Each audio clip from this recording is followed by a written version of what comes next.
I had one about how you build in a green way. So if you're building a new office, is there any guidance on how you could build that office so it's a green office?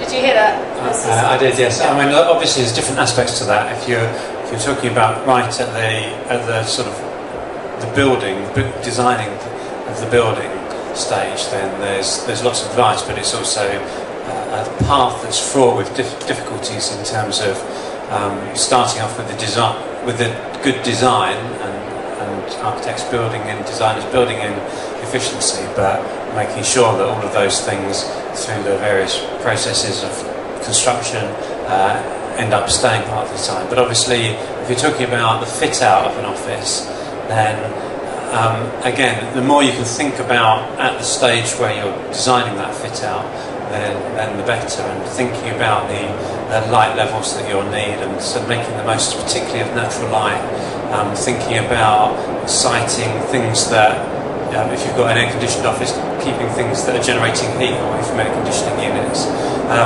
So thinking about things up front, but particularly also thinking about the way the space is going to be used, making sure that you've taken account of, maybe if you've got an organisation where people who are, there might be some people who work long hours and others who don't, and then there might be certain departments you keep together, so you can just have lights on in certain areas, or building services in certain areas, things like that. And then also with the IT, which is an increasing aspect of energy consumption, if you can build some of these solutions that Amy was talking about, if you specify it when you install the thing in the first place, then that can be much cheaper than trying to retrofit solutions afterwards. Excellent, thank you. Ben, do you have some comments you can add? Yeah, just to add, so there's those great case studies on BREEAM, which is a global certification of different building standards, so it's BREEAM. A lot of research also shows that although there's a lot of good practice now around construction standards, but often they get overridden by the actual use of the building. So often what's overlooked is actually engaging people who are using the office on how to use what's been installed, and just to be aware of often things that are put in place, whether that's how the heating controls the system, there's sort of lights that switch themselves off, all those sorts of things. So just actually engaging people, letting them know what's there and why it works really well. And what doesn't work well are stickers. I know a lot of people love stickers and signs. There's a place for them, but again, what shows that really drives behaviour change is to have things that are very specific at the point at which you're going to use them. So how should you use this kettle or whatever it is?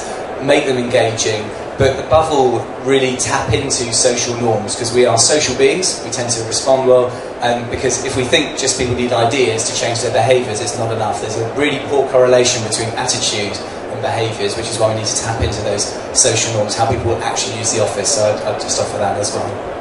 So thanks very much. Let me just pass over to the next question. I'm Martin Begg from the Environmental Innovation Network from the University of the West of England, and it's great to hear some experts who perhaps are representing the more environmentally aware businesses. So my challenge to each of you is, you know your businesses, you must know your environmental footprints. What is the biggest environmental impact, and how as a business have you set about dealing with that impact? And dare I say, are there some business opportunities that others may share as a result of that? I'd like to start the question on this one. I'll risk going first here. I've never sat down and actually analysed it potentially properly, but just using common sense and kind of the natural things that we can see going on in our workshop. And I think energy consumption is a huge one for us, which can't be helped at times. We have to be sensible, we have to get that compromise between creating beautiful furniture that's well finished. We have just gone to our paint shop, however, and got them to use water-based paints rather than solvent-based paints, which was a huge headache for them and for me, and they swore at me profusely, but ultimately I think it was worth the battle. That was a really difficult one. And also transportation was a huge one for us, because unfortunately my van, I've got a huge van which is generally full of furniture or raw materials going one way or the other, but occasionally I'll drive home with an empty van, which really grated on me. I didn't want to be doing it, so I now always carry, I mentioned this earlier over lunch, but I always carry my trusted Sinclair C5 in the back of my van, so I can then cycle when I don't need to be driving. So For me, it's everything in moderation. I don't want to be a complete hemp warrior and say everybody turn off everything. We need to use energy, but for me it was the energy consumption in the workshop with things like welders. I can't go to Sealy, who manufacture welders, and say we need one that runs on biofuel. It just isn't practical. On the heating of our workshop, we've just invested actually in a new, it's a heating unit that uses leftover engine oil, which is fantastic. So we've got all the local mechanics delivering loads of old waste oil that they don't want, they usually pay to dispose of. We chuck it in this machine and it generates no end of heat. So that's a big upfront investment, but it's probably pay for itself over this winter. So that's not the figures and stats you perhaps wanted, but that's my kind of take on it. So I think for us, the two major impacts are the energy we use running our offices, and then our transport out to our what we call partners. We don't have clients. So pretty much all of us use public transport, and we have renewable energy powering our offices and so on. But I think a more interesting example I'd rather share with you is we work with O2, and O2 internally within their own business really ramped up the use of video conferencing and so on to reduce travel and so on and so forth, using all their technology. And having actually learned a lot about that, they also thought that, well, let's share this with our customers, why wouldn't we? But in a humble way, not saying we've got all the answers, but we're taking this seriously, we've learned some stuff, we want to share that with you. And it's what they call tomorrow's workplace. So they offered their customers to come in, show them around the office, show what they've done as a way of sharing it. It has been incredible engagement with their customers. So their customers shown a real interest because they're tackling similar issues. So they've and it's really built very strong relationships, stronger relationships with their customers. They've been also able to effectively, sell obviously their products and services, but in an incredible way. So I think the learning I'll just offer from that is really taking, our own, going on that journey ourselves within your own organisation, seeing what you learn from that, and then using that to engage in conversation with your business partners and that you're operating with to share the learning. Because I don't think there's a right or wrong answer. It's, as I'm sure I know you know. So that's just, I think, the piece of learning I just offer for others. In my work, the same applies as mainly energy use in the office and also travel. So those are really easy to mitigate with using train or bus and public transport, and obviously being very careful how appliances are used in the workplace. But I think, again, sometimes it's more interesting to talk about bigger examples and bigger organisations, because, for example, the energy use is, for most companies, a really big issue. And sometimes it's very hard to get people engaged with why should they bother. And Martin Blake at the Royal Mail told me a great story about what they did in one of their depots in Scotland.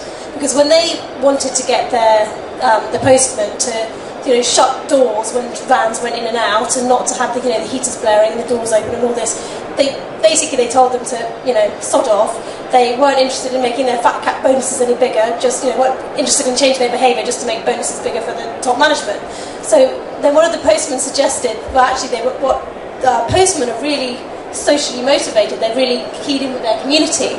So instead, they worked out that if they gave 20% of any of the savings, the energy savings, to charity, that would actually really work. And it was amazingly successful. They teamed up with a local mental health charity and actually trained up a load of people, adults with learning difficulties, to come and work as postmen. So had all these amazing knock-on effects of not just the money that went to the charity, but that these people came and worked with Royal Mail and increased understanding of mental health issues and increased the feeling of community between the people who were getting the jobs and the work experience. And so it was just one of these amazing knock-on things. So sometimes you can take something really boring, like shutting doors, turning off lights, not blasting out heat everywhere, into something that actually really ties your whole, your workforce together, and actually makes them feel really positive and really good about something, just by finding out how you position that message and how you get people on board.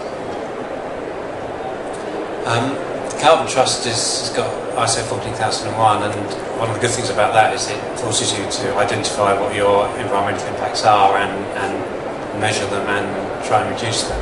And I suppose one of the good thing is that I think all the panellists here, that the biggest environmental impact of what we do is actually a positive one. We're actually reducing, in our case, carbon emissions of the customers we work with. And I think in the case of each of the panellists here, all of what we do has this sort of overall positive impact. That doesn't mean we should be complacent about the impact that we have ourselves as well. And certainly for us, the travel is a particular thing that we've had to identify, and actually getting the systems in place to be able to measure it, and then once you've got the data and you show people it, and you start getting teams to compare with each other, it's very easy to start making people want to reduce it. Probably more of a challenge for us is we're looking at expanding internationally, and there obviously we are trying to use the technology where we can, but sometimes there is just a need to fly. So sometimes your emissions, while you're growing, then your emissions can increase. But certainly having that management system makes you look at all of those measures and keep improving on all of them. Excellent, thanks very much, Paul. Do we have any other questions from the floor?